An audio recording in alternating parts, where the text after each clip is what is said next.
Hello students, good morning. Last lecture के अंदर हमने टाइप्स ऑफ क्रिस्टलाइन सॉलिड पढ़ा था, जिसकी 4 टाइप्स को हमने अच्छे से डिस्कस कर लिया था।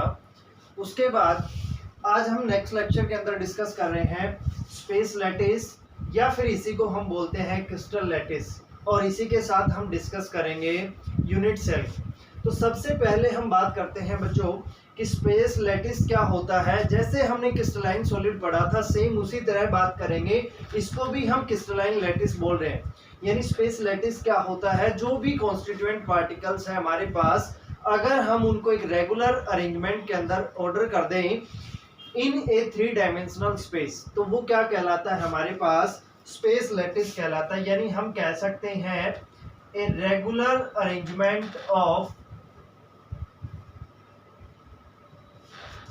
of constituent particles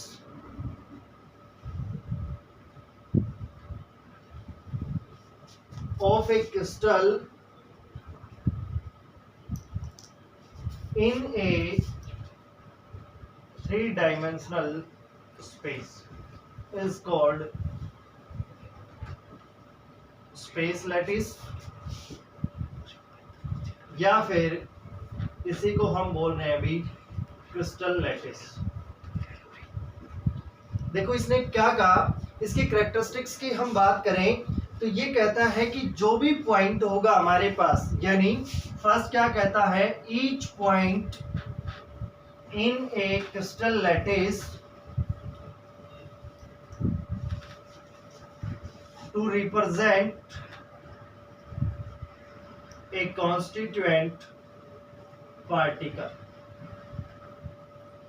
यानी जो भी पॉइंट्स प्रेजेंट होंगे हमारे पास कॉन्स्टिट्यूएंट पार्टिकल्स, वो किसको रिप्रेजेंट कर रहे हैं, पार्टिकल को रिप्रेजेंट कर रहे हैं। सेकंड हम कहते हैं कि यही पॉइंट्स जो हमारे पास जो पॉइंट्स थे, इन्हीं पॉइंट्स को हम क्या कह सकते हैं, अकॉर्डिंग टू क्रिस्टल लैटिस जो पॉइंट है हमारे पास, उस पॉइंट को हम बोल सकते हैं भी लैटिस पॉइंट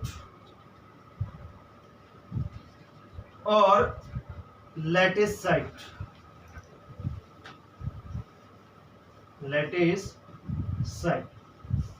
थर्ड क्या कहता है, अगर मैं इन पॉइंट्स को ज्वाइन कर दूं लाइन से, तो वो किसको रिप्रेजेंट कर देते हैं भी, क्रिस्टल की ज्योमेट्री को रिप्रेजेंट करते हैं। कैसे देखते हैं इसको, ये मैं पॉइंट्स लेता हूं भी जो एक कॉन्स्टिट्यूएंट पार्टिकल्स को रिप्रेजेंट कर रहे हैं।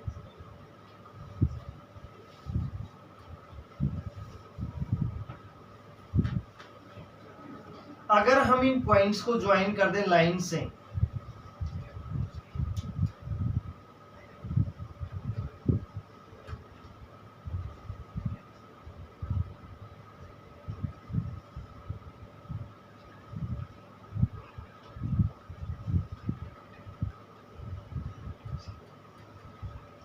ये हमारे पास क्या बन गई भी, एक क्यूब बन गई, यानी एक ज्योमेट्री बना दी क्रिस्टल लैटिस की। ये पॉइंट्स किसको रिप्रेजेंट कर रहे हैं, कॉन्स्टिट्यूएंट पार्टिकल्स, जिनको हमने बोला है लैटिस पॉइंट। और ये जो पूरी है ये क्या होगी भी, ज्योमेट्री ऑफ लैटिस। ओके, ये था हमारे पास स्पेस लैटिस या फिर क्रिस्टल लैटिस। अब हम नेक्स्ट बात करते हैं भी ओनली यूनिट सेल की।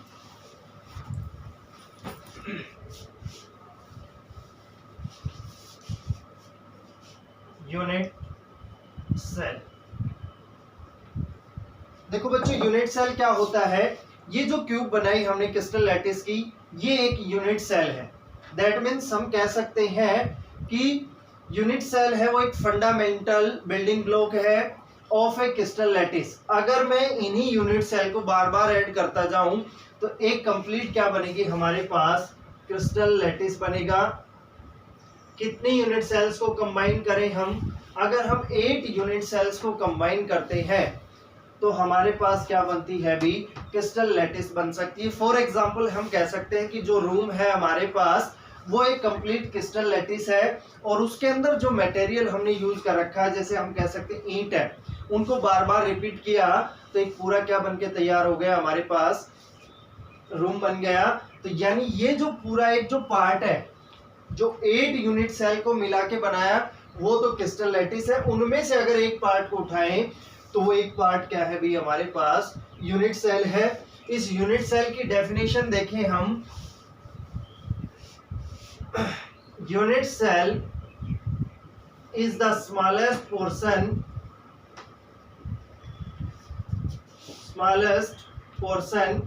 of a crystal lattice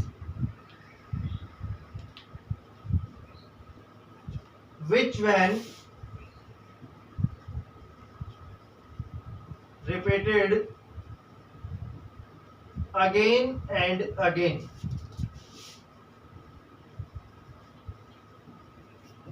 to produce a complete crystal lattice, complete a crystal lattice is called unit cell. For example हम बात करें ये डस्टर है, ये क्या एक यूनिट सेल है। अगर मैं इसके छोटे छोटे टुकड़े करके अगर उनको बार बार ऐड करता जाऊं तो वापस से वो किसका फॉर्म ले लेंगे, एक डस्टर का फॉर्म ले लेंगे। इसी को हम क्या कहते हैं, यूनिट सेल। और यूनिट सेल है वो कैसी यूनिट है भाई, unit cell is a fundamental building block of a unit cell. यानी हम इसको कह सकते हैं कि जो यूनिट सेल है वो क्या है, एक फंडामेंटल बिल्डिंग ब्लॉक है। इसके पैरामीटर्स की बात करें यूनिट सेल के, हम यूनिट सेल बनाएं, ये हमारे पास एक क्यूब है, इस क्यूब के अंदर ये जो कॉर्नर्स है ये किसको रिप्रेजेंट कर रहे हैं अभी, ईच कॉर्नर है या ईच पॉइंट की बात करें ये रिप्रेजेंट कर रहा है कॉन्स्टिट्यूएंट पार्टिकल्स को, constituent particles. These lines join these points, इन किसको रिप्रेजेंट कर दिया, पूरी एक ज्योमेट्री बना दी हमने। अब इसी के अंदर अगर हम पैरामीटर्स की बात करें, कोई भी एक्सिस उठा लो यहां से, ये जो मैंने ये इस एक्सिस की बात की, ये जो है 3 एक्सिस हो गई, इसको हम बाहर लिख लेते हैं, ये है हमारे पास। इनके पैरामीटर्स की बात करें, ये जो लाइंस है इनको बोलते हैं हम भी एजिस। यानी एक यूनिट सेल के अंदर 12 एजिस है। अगर इन्हीं एजिस की लेंथ की बात करूं तो इसकी लेंथ ले ली A, B and C, and according to these axes bond angle ले लिया भी इनका अल्फा, बीटा एंड गामा। अब इन्हीं पैरामीटर्स के अकॉर्डिंग, इन्हीं एजेस और बॉन्ड एंगल्स के अकॉर्डिंग यूनिट सेल है उसके 7 पैरामीटर्स होते हैं अभी, 7 पैरामीटर्स।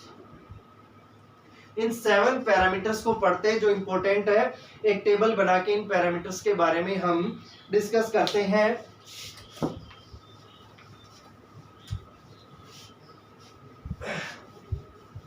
पैरामीटर्स के लिए हम टेबल बनाते हैं। टेबल में फर्स्ट पॉइंट लेते हैं हम भी सीरियल नंबर,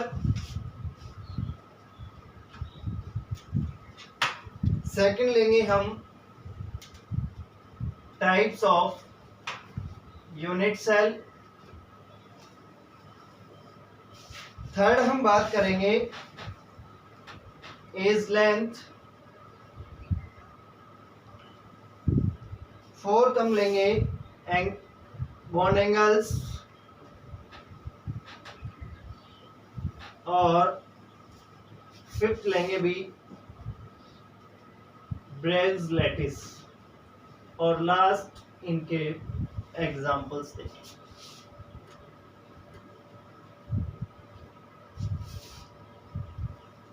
ये जो टेबल बना रहे हैं ये इंपॉर्टेंट है भी। पैरामीटर्स, फर्स्ट पैरामीटर लेते हैं हम भी क्यूबिक। फर्स्ट पैरामीटर है क्यूबिक है। इस क्यूबिक के अंदर जो एज लेंथ है हमारे पास a equal to B, B equal to C, तीनों एज लेंथ क्या होंगी, बराबर होंगी, and its bond angle alpha, beta, gamma equal to 90 degree. इनके बॉन्ड एंगल्स क्या होंगे, अल्फा बीटा और गामा 90 डिग्री होंगे। अगर ब्रेज लैटिस की हम बात करें तो यहाँ पे simple cubic, body centred and centred, 3 type की ब्रेज लैटिस यहाँ पे प्रेजेंट होंगी। फॉर एग्जांपल हम बात करें, सोडियम क्लोराइड है, पोटेशियम क्लोराइड है, these are the examples of cubic unit cell. Second parameter आता है हमारे पास टेट्रागोनल। सेकंड पैरामीटर है tetragonal. It's bond length A equal to B but B not equal to C, यानी दो as length equal होंगी और तीसरी क्या होगी B उनके अनइक्वल होगी, लेकिन its bond angle alpha beta gamma equal to 90 degree. And Bravais lattice यहाँ प्रेजेंट होंगी भी सिंपल क्यूबिक और बॉडी सेंटर्ड, दो ब्रेज लैटिस यहाँ प्रेजेंट होंगी। और इनके एग्जाम्पल की बात करें हम यहाँ पे तो व्हाइट टिन जो है, these are the example of tetragonal cubic unit cell। Third parameter की बात करते हैं हम। थर्ड पैरामीटर है भी ऑर्थोरोम्बिक, या इसका दूसरा नाम है भी रोम्बिक। अगर यहाँ पे हम इसकी एज लेंथ की बात करें तो A not equal to B, B not equal to C, but bond angles alpha beta gamma equal to 90 degree. And Bravais lattice are simple cubic, body centred, face centred and centred. All type of unit cells are present in its Bravais lattice. Example की बात करें यहाँ पे हम rhombic sulphur, कौन सा example लेंगे यहाँ पे हम रोम्बिक सल्फर ले सकते हैं। दूसरा एग्जाम्पल अगर हम लेना चाहें यहाँ पे तो कैल्शियम कार्बोनेट। ये 3 पैरामीटर्स हो गए। फोर्थ पैरामीटर की बात करें हम, फोर्थ है भी हमारे पास ट्राइगोनल। और ट्राइगोनल के अंदर क्या होता है, एज लेंथ तीनों बराबर होंगी, A बराबर B, B equal to C, but bond angles are not equal to 90 degree. Bond angles है वो क्या होंगे, 90 डिग्री के इक्वल नहीं होंगे। यहाँ पे जो ब्रेज लैटिस प्रेजेंट होगी ओनली सिंपल क्यूबिक, SCC कह सकते हैं हम। एंड एग्जाम्पल होगा हमारे पास यहाँ पे iodide chloride, sodium nitrate, sodium nitrate. Next parameter है हमारे पास, फिफ्थ है भी हेक्सागोनल। फिफ्थ पैरामीटर कौन सा है, हेक्सागोनल है। यहाँ पे जो एज लेंथ होंगी A equal to B but B not equal to C, and alpha beta equal to 90 degree but gamma not equal to 90 degree. तो गामा कितना होगा, यहाँ पे हमारे पास गामा आएगा हमारे पास 120 डिग्री। और ब्रेज लैटिस की बात करें यहाँ पे तो ब्रेज लैटिस हमारे पास यहाँ प्रेजेंट होगा भी ओनली सिंपल क्यूबिक। और एग्जांपल्स की बात करें तो एग्जांपल ले सकते हैं हम, आइस ले लें, जिंक ऑक्साइड ले लें, सिनेबार ले लें। These are the examples of hexagonal cubic unit cell. ये 5 पैरामीटर्स हो गए। नेक्स्ट पैरामीटर की बात करें, 6th पैरामीटर है हमारे पास मोनोक्लिनिक। 6th पैरामीटर कौन सा है, मोनोक्लिनिक है। और मोनोक्लिनिक के अंदर क्या होता है भी, एज लेंथ कोई भी इक्वल नहीं होती, यानी that means A not equal to B, B not equal to C, but alpha gamma equal to 90 degree and beta not equal to 90 degree. ये दोनों के बॉन्ड एंगल थोड़े डिफरेंट है, बाकी लगभग क्या है भी सेम है। नेक्स्ट हम बात करें यहाँ पे सिंपल क्यूबिक और बॉडी सेंटर्ड ब्रेज लैटिस प्रेजेंट होते हैं। अगर एग्जांपल्स की बात करें यहाँ पे तो हम कह सकते हैं मोनोक्लिनिक सल्फर, मोनोक्लिनिक सल्फर,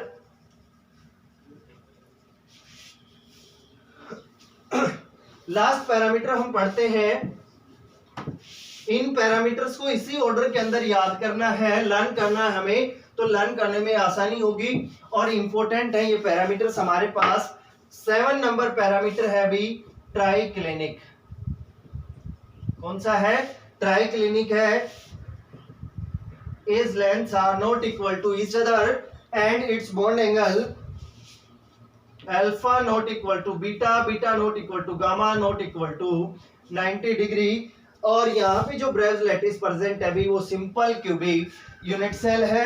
और एग्जांपल की बात करें तो कॉपर सल्फेट हेमीहाइड्रेट यानी CuSO4 5S2 is the example of triclinic cubic unit cell।